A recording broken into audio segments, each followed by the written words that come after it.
नमस्कार दोस्तों, स्वागत है मेरे चैनल पे।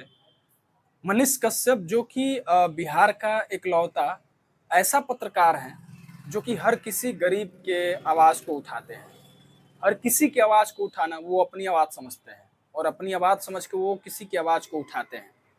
और जब वो किसी की आवाज़ को उठाते हैं तो उनकी आवाज़ को सरकार तक के लोग सुनते हैं। यहाँ तक कि नितिन गडकरी जी हो गए, अमित शाह जी हो गए, बिहार की तो बात ही छोड़ दीजिए।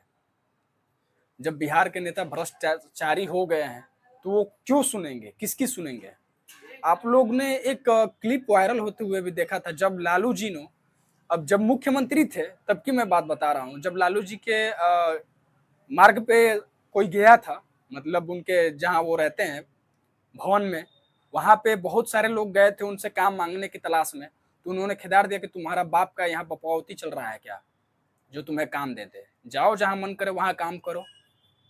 वो क्लिप मैं कल ही देख रहा था, तो मुझे लगा यार कि जब बाप ही ऐसा तो बेटा क्यों ना हो गया ऐसे। इससे पहले जब तेजस्वी जी की सरकार गिर गई थी तब वो 10 लाख नौकरियों की बात करते थे कि जब मैं आऊंगा तो 10 लाख नौकरियां दूंगा। आज वो कहाँ चले गए? आज वो कहाँ गए लोग जो ये ऐसी बातें कर रहे थे कि मैं इतनी नौकरी पैदा करूंगा? कहाँ से करोगे भाई? जब आपके पास बजट ही नहीं है तो नौकरी आप कहाँ से पैदा करोगे? आप कोई फैक्ट्री नहीं लगा रहे हो जिससे पैसा आए। आप सरकार के सहारे बैठे हो कि केंद्र सरकार देगी, और केंद्र सरकार से आपका तालमेल अच्छा नहीं है, तो फिर कहाँ से आपके पास बजट आएगा इतना? और बजट है तो आप लोग अपने भरने में लगे हुए हैं। लोगों की तो भलाई आपने की नहीं। बिहार में फैक्ट्री तक नहीं लग रही है, जो फैक्ट्री लग रही है उसको लोग जला दे रहे हैं, उस पर आप ध्यान नहीं दे रहे हैं। आपकी पुलिस तो अच्छे से काम नहीं कर रही है। एक लड़का जो बिहार का है, जो यूट्यूबर है, जो स्वतंत्र पत्रकार है, जो अपनी आवाज को उठा रहा है, अब जब देखे कि बिहार में वो आवाज उठाने लगा तो आप लोग भड़क गए। फिर उसको बिहार के जेल में डाल देते हैं, फिर उसको रिमांड पे डाल देते हैं। कई कई बार आप लोग रिमांड पे लेते हैं उसको। यहाँ से काम नहीं फरियाता है, यहाँ लगता है कि वो छूट जाएगा, डर सताता है आप लोग को, तो आप तमिलनाडु भेज देते हैं, तमिलनाडु पुलिस बुला के। कहाँ का ये नया है? आखिर ऐसा मनीष कश्यप ने क्या कर दिया ऐसा कि आप लोग को जल गई? हम सब जानते हैं, हम सब बिहारवासी हैं, इस दर्द को झेलते हैं। कौन चाहता है अपनी माँ बाप को छोड़ना? कौन चाहता है अपने घर से दूर जाना? कौन चाहता है अपने गांव घर से दूर हो, अपने दोस्तों से दूर हो, अपनों से दूर हो? कौन चाहता है ऐसा? क्या आप चाहते हैं? कभी आप हम लोग की जगह रह के देखिए, फिर पता चलेगा आपको कितना बुरा फील होता है जब हम बाहर जाते हैं और 10-15 हज़ार की नौकरी करके एक छोटा सा रूम लेके, न तो वहाँ शुद्ध पानी आता है, न शुद्ध खाना मिलता है, और हम लोग गुजारा करते हैं। जब कितना बुरा लगता है ये चीज़ें। कभी आप इस चीज़ को फील करेंगे? आप कहाँ से फील करेंगे? आप तो राजा के लड़के हैं, महाराजा के लड़के हैं आप तो। आपको पिताजी महाराजा है। कभी स्ट्रगल करके देखे तो है नहीं? गए थे ना क्रिकेट खेलने के लिए, क्यों नहीं बन गए? आप गए थे क्रिकेट खेलने के लिए, बन जाते। वहाँ बाप की तो आपकी चलेगी नहीं, आपके पिताजी की चलेगी नहीं, तो चले जाते वहाँ पे, तब पता चलता आपको। अब बिहार है, यहाँ अपने पिताजी की कमाई है, अपने पिताजी की जागीर है, ऐसा कह लीजिए, तो यहाँ तो चलेगी भाई। आखिरकार मनीष कश्यप ने ऐसा बोल क्या दिया? मैं तो ये सोच के हैरान हूँ कि उसमें तो ऐसी कोई बात नहीं है। आपके सारे न्यूज पेपर वालों ने ये छापा था कि तमिलनाडु में ऐसी हो रही है, वहां की सरकार बिहार के लोगों को नाखुश कर रही है, देखना नहीं चाहती है, भगा रही है। तो सबसे पहले तो आपको, मुझे लगता है कि उन न्यूज पेपरों पे सवाल उठाना चाहिए, उन न्यूज पेपर को देखना चाहिए, उन न्यूज पेपर वालों पे केस करना चाहिए, उन न्यूज पेपर्स को बंद करना चाहिए जो जिन्होंने छापा था। इंक्लूडेड हिंदुस्तान पेपर भी था, दैनिक भास्कर था, बड़े बड़े अखबार थे, दैनिक जागरण था, कि तमिलनाडु से बिहारियों को भेजा जा रहा है, खदेड़ा जा रहा है, वहां मारा जा रहा है उन लोगों को। अभी कुछ दिन पहले केरल की भी एक वीडियो वायरल हुई थी जिसमें ये बोला जा रहा था कि क्या आपको कन्नड़ बोलने आता था? आता है? कोई बिहारी था वहां पे रहता था, बोला कि नहीं आता है मुझे कन्नड़ बोलना, मैं क्यों सीखूं, मेरी अपनी भाषा है, हिंदी बोलता हूँ, हिंदी से यहाँ काम चल जाता है। तो वहाँ का जो निवासी था वो बोल रहा है कि नहीं, आपको कन्नड़ आना चाहिए, तब जाके आप यहाँ पे रहोगे, नहीं आना है तो भाग जाओ यहाँ से। ऐसी व्यवहारें होती है। हम लोग यहाँ दिल्ली में रहते हैं, हम लोग जानते हैं कितना दुख दर्द से हम लोग यहाँ रहते हैं, कितनी पीड़ा झेलने पड़ती है हम लोगों को, कि हम लोग को बिहारी बिहारी कह के, बिहारी ऐसे बिहारी वैसे चिढ़ाया जाता है। कितने परेशानियों से हम लोग रहते हैं ये सिर्फ हम जानते हैं, ये मन जानता है हमारा। बिहारी बिहारी कह के न जाने कितने वर्ड, कितने सारे वर्ड हम लोगों के बारे में बोला जाता है। जानते हैं क्यों? सिर्फ आप लोग के कारण। कभी आपके पिताजी रहते थे और सिर्फ आप लोग के कारण, जैसे इस देश में कांग्रेस ने किया ना, सेम कांग्रेस के पदचिन्ह पे आप लोग चल रहे हैं।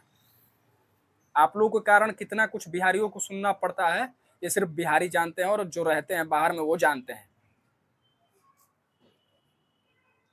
अदरवाइज ऐसा नहीं होता है, किसी की इतनी हिम्मत नहीं होती कि मुंह पे बोल दे। लेकिन सिर्फ ये आप लोगों की देन है। क्यों क्यों बिहारियों को इस तरह से ट्रीट किया जाता है? क्यों आप कभी आपने ये समझने की कोशिश की है कि हमारे बिहार की जनता दिल्ली में रहती है? हर ऐसा राज्य, कोई ऐसा राज्य नहीं है जो बिहारी बिहार से बाहर ना हो, और उनको प्रताड़ित किया जाता है। इस चीज को आप मानिए। जल्दी काम तक नहीं मिलता है, बिहारी है इसको लेबर में काम दे दो, बिहारी है इसको ये काम दे दो, ऐसे प्रताड़ित किया जाता है हम लोगों को। शिक्षा की ऐसी हालत है बिहार में कि क्या बताएं। उप मुख्यमंत्री जी, आप तो नौजवान हैं, शिक्षा के बारे में आप अच्छे से जानते हैं, कम से कम शिक्षा के बारे में तो काम कर दीजिए। आज भी बिहार में 10वीं क्लास में इंग्लिश की मान्यता नहीं है। अगर आप इंग्लिश में फेल हो जाते हो तो कोई मायने नहीं, आप 10वीं में फेल नहीं होते फिर भी पास हो जाते हो, क्योंकि इंग्लिश की मान्यता नहीं है बिहार में हमारी। आज भी, आज के डेट में भी मेरा 10वीं क्लास में इंग्लिश में 25 नंबर आया था, फिर भी मैं पास हूँ, क्योंकि वो तो इंग्लिश है ना। कहाँ का ये ना है मुख्यमंत्री जी, उप मुख्यमंत्री जी, ये कैसा है? मतलब ये कैसी व्यवस्था है आपकी? आप तो बड़ी बड़ी बातें करते हो और उसको पता है क्या बोलते हैं हमारे बिहार में? डींग हाँकना, फेंकना। जो आप फेंक रहे हो, फेंकते हो और फेंकते थे और आगे भी फेंकते रहोगे, ऐसा हमें बिलीव भी है। वो तो हमारी बिहार की जनता पागल है कि जो कुछ जातिवाद करके आप लोग को जिता रही है। मैं नहीं कहता हूं कि मोदी आए क्यों आए, काम करने वाला बंदा आना चाहिए जो हम लोग को बिहारियों को ऐसे ना भटकना पड़े। मनीष कश्यप एक स्वतंत्र पत्रकार था, है और रहेंगे। मनीष कश्यप अपने बिहार के लोगों को आवाज उठाने जा रहे थे, गए थे और उन्होंने बाकायदा उठाया भी था, न कि किसी को बरगलाया था और भड़काया था।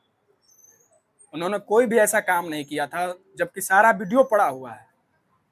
तो आप सोच रहे हो कि कहीं वो अगला बंदा मुख्यमंत्री ना बन जाए, उसके मन में ऐसा कुछ नहीं है। आज उस आदमी की, जो बिहार के न जाने कितने लोगों की मदद की है, न जाने कितने गरीबों की मदद की है, उसके परिवार को आप रुला रहे हो। सोचो आपका क्या होगा। इसका भुक्तभोगी कौन होगा? मनीष कश्यप होगा? बिहार की जनता हो गई? नहीं, आप हो गए।